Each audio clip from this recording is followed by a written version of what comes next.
Selamat siang, Bapak dan Ibu.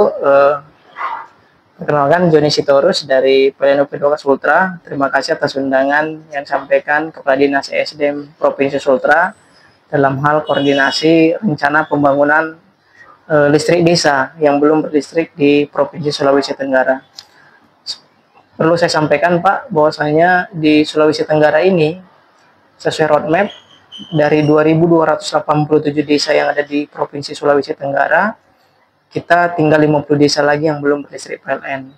Dari 50 desa ini, 15 desa nanti yang kita eksekusi di 2025,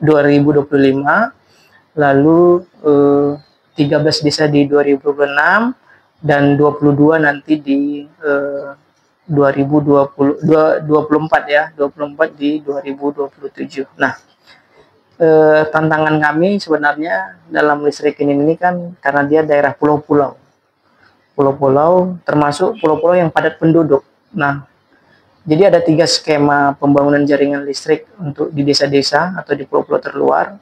Satu itu dengan penarikan jaringan ke jaringan existing.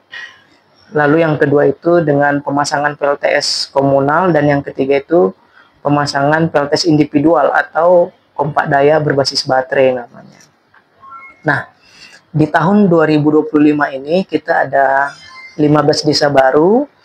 Tadi saya sampaikan 15 desa itu adalah desa baru. Nah, tambahannya adalah 3 desa lama. Artinya desa lama yang sebelum-sebelumnya sudah berlistrik PLN, tetapi ada dusun, pengembangan dusun yang belum berlistrik. Nah, itu kita listrikin. Jadi ada totalnya 18 desa di 2025. Dari 18 desa di tahun 2025 ini ada 3 desa yang kita tarik tadi tuh dengan skema penarikan jaringan ke existing, yaitu di desa Malaringgi, Kabupaten Konawe Selatan, Kecamatan Lonte, lalu di Desa Tarengga, Kabupaten Kolaka Utara, dan Desa Angata di Konawe Selatan. Ini Angata ini desa lama, tapi kalau Malaringgi dan Tarengga ini adalah desa baru. Nah, 15 desanya lagi kita akan listriki dengan skema itu tadi, PLTS individual atau kompak daya berbasis baterai namanya. Nah, tadi ada PLTS komunal yang kami sampaikan. Jadi PLTS komunal itu ada 5 desa nanti yang kami rencanakan. Yang pertama itu di Desa Santiri, lalu Desa Kangkunawe dan Maginti karena ini satu pulau, lalu Desa Toea, Desa Telaga Besar, dan Pulau Batu Atas Barat. Memang Pulau Batu Atas Barat ini sudah ada listrik dari Pemda yang proses serah terima dengan PLN, tetapi kami tetap akan bangunkan PLTS untuk hibridnya nanti supaya kita tidak ketergantungan dengan diesel. Nah, ini informasi waktu bulan Juli kemarin kami survei bersama dengan Pak Bupati Muna Barat. Pak Bupati Muna Barat mengundang kami untuk survei semua lokasi di Muna Barat. Nah, beliau menyampaikan ternyata untuk Kangkunawe dan Maginti itu ada PLTD yang disiapkan pemerintah. Nah, ini kami sangat terbantu.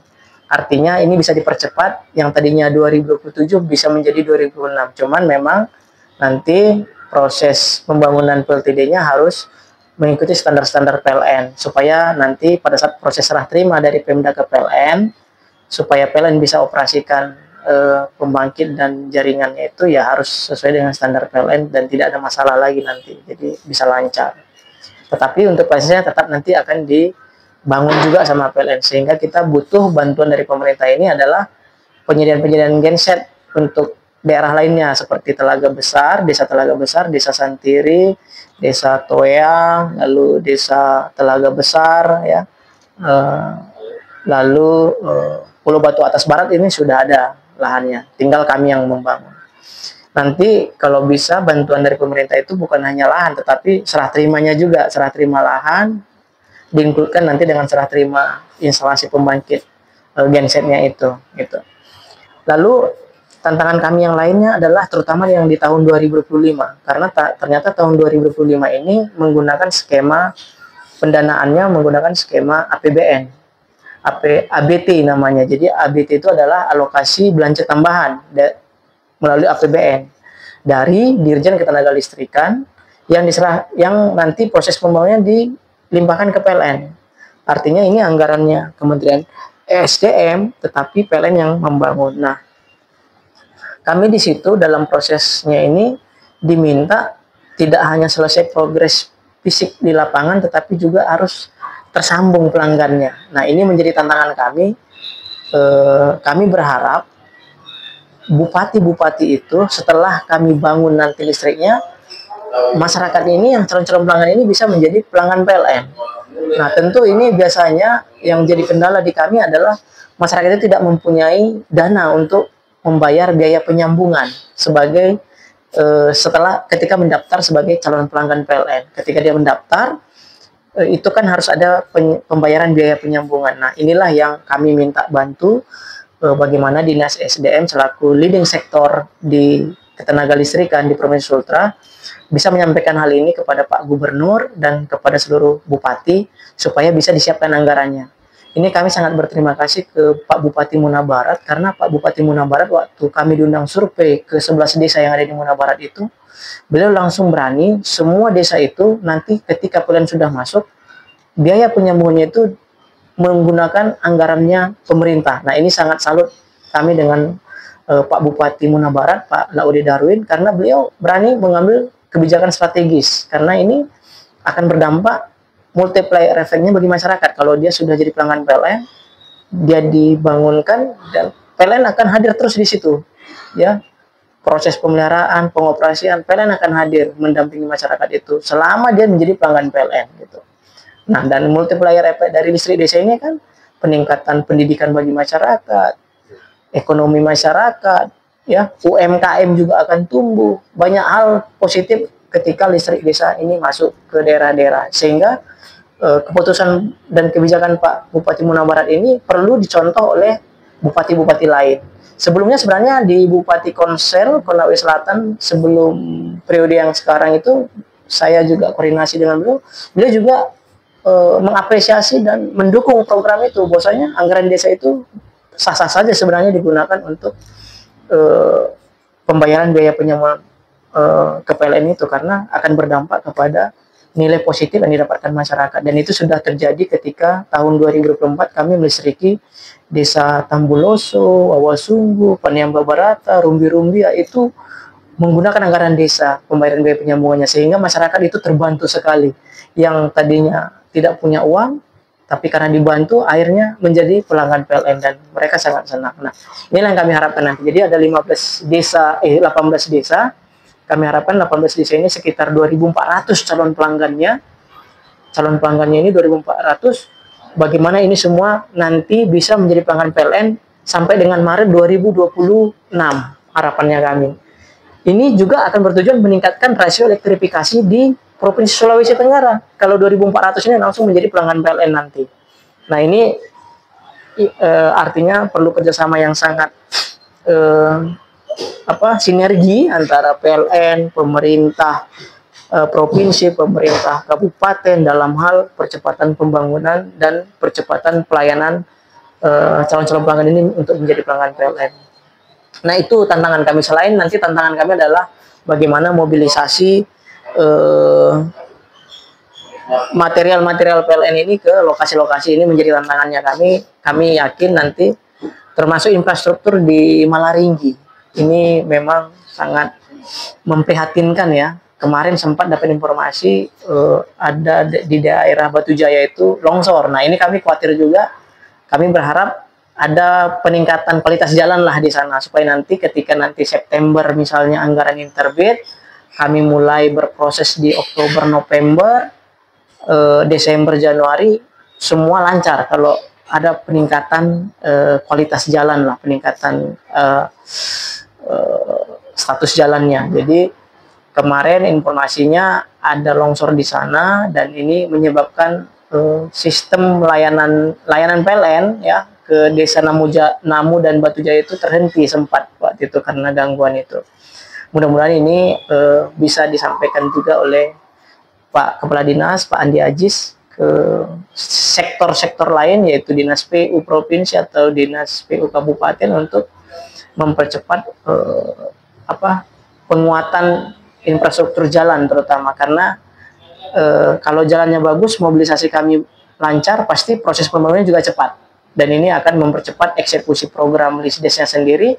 Dan ketika jaringan listrik sudah selesai dibangun, pelanggan bisa mendaftar ke PLN, apalagi kalau anggarannya sudah tersedia dari pemerintah, kepala desa bisa setorkan itu biaya penyambungan, kami langsung pasangkan listriknya bagi masyarakat.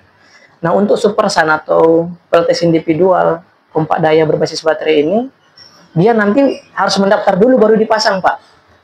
Kenapa? Karena dia tanpa jaringan. Jadi, misalnya di desa A ada 100 calon pelanggan.